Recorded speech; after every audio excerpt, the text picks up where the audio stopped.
How's it going, guys? Red Star Nova here again. So guys, today we're going to be doing chapter 503 for Kingdom. And guys, I don't know about you guys, but we get to meet the king of Zhao. His name is Toju.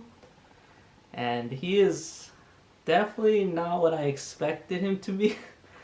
It's actually kind of creepy, guys. Like, did y'all see that? Like, if you read the chapter, like, you know what I'm talking about. That man, like that grown man, which he kind of looks almost like a woman in a little bit in his face, but he was bathing with like little kids. Talk about creepy, guys. Like pedophile much, but you see the whole.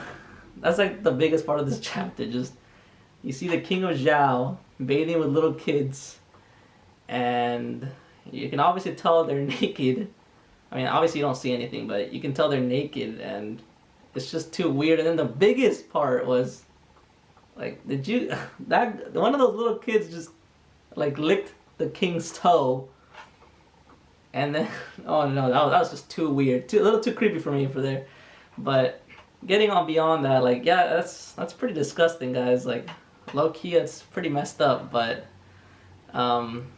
getting past the whole weirdness of the chapter, we get to see the king introduced, the king of Zhao, and we get to see a bit of what kind of person he is. At the beginning of the chapter, you have the message being sent by Raboku by a lot of birds because, you know, it's an urgent message, and the birds arrive at the Zhao capital, and then you see this man, like, it's like, oh no, like, this is a really important message. And when he goes to relay it to the king of Zhao, and we get that whole scene, the king is very, like, he doesn't, it's as if he's not worried at all about his kingdom. Like, he's really relaxed about it. Like, he doesn't care. And what he cares more about are, it's like, oh, Raboku, you know, like, he's already messed up once, and now he didn't see the Quinn coming through this other route coming to us. Like, Raboku was to blame, and like, he should be punished or something like that. So it's like the king seems to not be concerned at what matters the most right now, which is the fact that his kingdom is in danger, his people are in danger. And you have the whole dialogue with the king's, like, one of his, I guess, higher up officials. He's talking like, don't you dare talk to the king like that, and telling the messenger, when the messenger tells him that, you know, the kingdom's in danger. And then you have the scene where the messenger tells the king Raboku's message, which tells him, we need to move some of the elite soldiers from the Zhao capital, Kantan, move them over to, it's one of the cities, I forgot the name, I think it starts with an R, but they want to move those elite soldiers to that city to be able to fortify it and block off the Quinn from even getting past that point. And the king's like, no, like, the elite troops are supposed to protect me, like, you know, like, he's being kind of selfish about it. And I mean, that's not exactly what he says, but it's something along those lines. And you can see how selfish the king is, how he's like you can tell he's like egotistical and narcissistic. He just seems to care about himself and him enjoying his bath at the moment. And so then he's also tells the messenger, what's Raboku, the man who messed up, gonna do about this? And, you know, Raboku is already heading towards the actual city to be a part of the battle. Like, he's actually going there. It's kind of like the opposite of what Sei did. Sei, when his kingdom was in a dire situation, he went to the actual battle in Sai, the city of Sai, to raise the morale of his people, and so they could fight to the last man standing. But this king, he's like, he doesn't care. He just wants to make sure that he's okay, and that there's no danger to him. And obviously he'll punish anyone, like, gravely if they don't follow his wishes. And then you have, after that whole scene, you have the whole scene where Raboku is going over there towards the city, and what the king ends up deciding to do is that, which I guess Raboku had kind of foreseen, that the fact that the king wouldn't send his elite soldiers, so he said that in the case that you can't send those soldiers, send the soldiers from this other city over there. That way they can reinforce the army.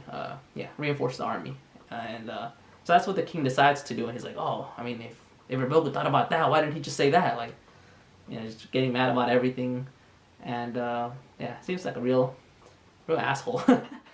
But then after you have the whole Roboku scene also, and he's moving towards the city. It starts with an R, but I can't remember. And you have him talking with Shun Jusui or something like that. I can't get his name right, guys, but forgive me.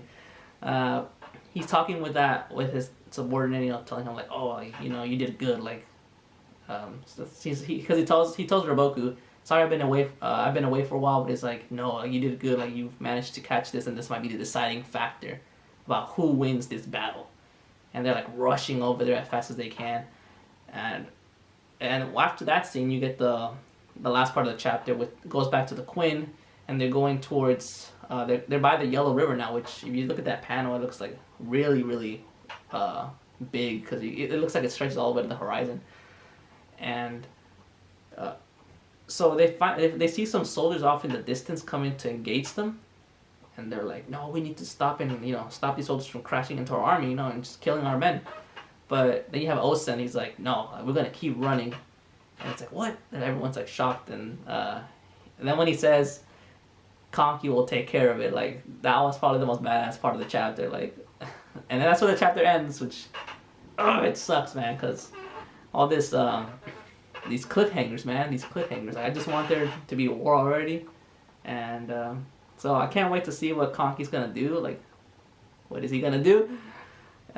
He must have something planned, and I wonder if Shin's gonna be a part of this. I mean, he might not be, since the Hishin unit is not a part of the Kanki army. They're part of the Yotamwa's army, the mountain tribe.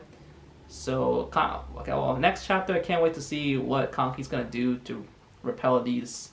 It was only like 2,000 to 3,000 men, I believe. So it's compared to a 200,000 man army. It's not that much, but I can't wait to see what Kanki's gonna do for the next chapter, and like I said, I can't wait for the actual battles to start happening. Like, I want to see actual war happening and Shin using Oki's glaive. So yeah, that's about this chapter right there, guys. I hope you guys enjoyed my review, and I hope you guys can stick for the next one. And I'll see y'all for the next video. Peace.